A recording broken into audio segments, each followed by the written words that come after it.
Hey guys, it is Ben Greenberg here with Greenberg Woods, and I wanted to do something that I've been wanting to do for a while. I'm calling it Wood 101.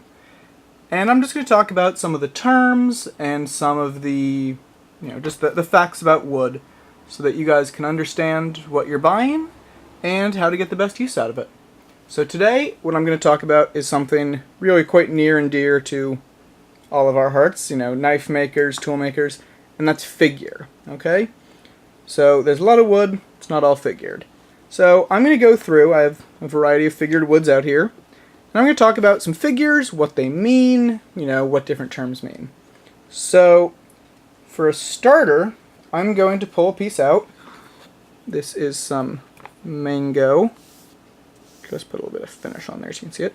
So this is curly. It's curly mango.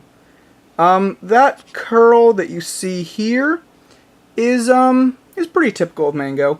So what curly is, as you probably can see, it's this appearance of a roughened surface, of waves in the wood.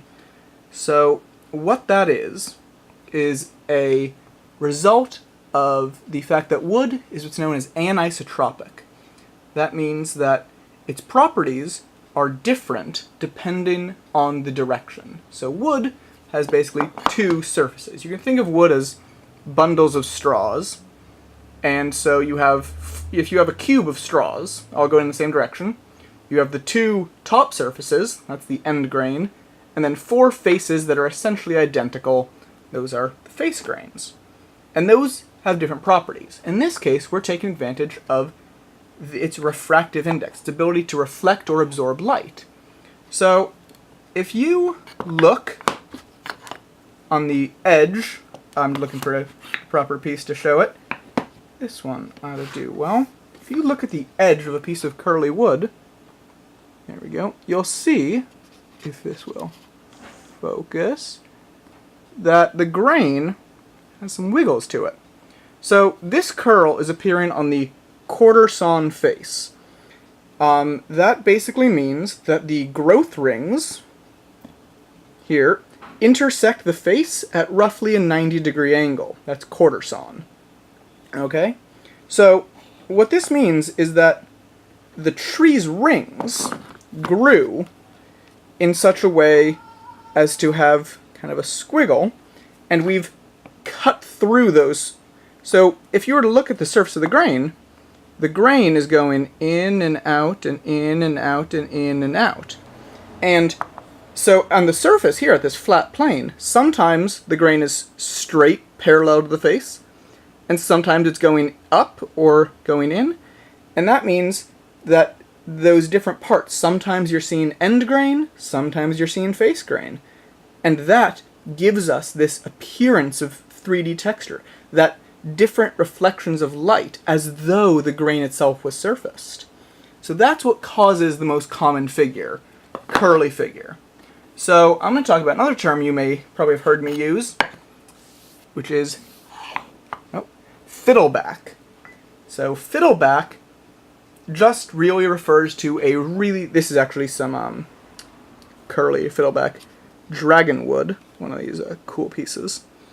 And what that means is essentially it's a high density of curl. Words like flame, tiger, fiddleback, all basically just refer to very dense curl. Some people define it as more than 5 curls per inch. Some people just say, they know it when they see it. But yeah, so that's what fiddleback is. It's just really curly. Okay, and then here we have a piece of Tasmanian blackwood, which is almost identical to koa, and we can see what a crinkle curl is. So that is actually, figure all 4 sides. What a crinkle curl is when the individual curls are very short and very dense. So they kind of appear to stack on top of each other. So it seems that there's no separation between the curls. And that's what people mean when they say a crinkle curl. Now this piece, this is some figured Suji cedar. Put a little bit of finish on there. This shows what's known as a back curl, which is kind of a weird event. this is technically a softwood, a conifer. And what that means is you can see here, this is actually a great place to see that curly grain I was talking about. You can see the waves.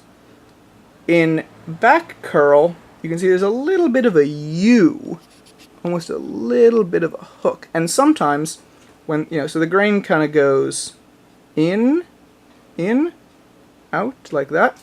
And when you get that section where the grain's going, the same growth ring is going in and out, you get this appearance of back curl, where you have these really well-defined highlights that kind of move as the piece moves. And then quilted figure. This is quilted Tasmanian blackwood. So quilt is kind of different.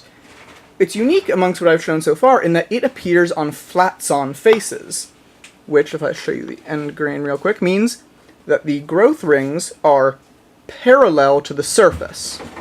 Okay, as you can see, that is a quilted figure, and it is kind of, in a lot of ways defined by what you can see. It seems to have these large, bubble-like curls. I've heard it described as like sausages. And one of the hallmarks of quilt is a kind of dense, rayish pattern on the quarter-sawn faces.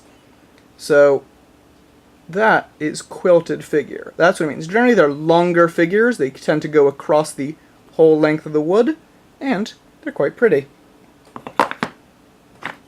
Now I'm going to talk about one that I am very, very passionate about, and that is spalting. Spalted figure. There's some spalted mango. This is some spalted pete. More spalted mango.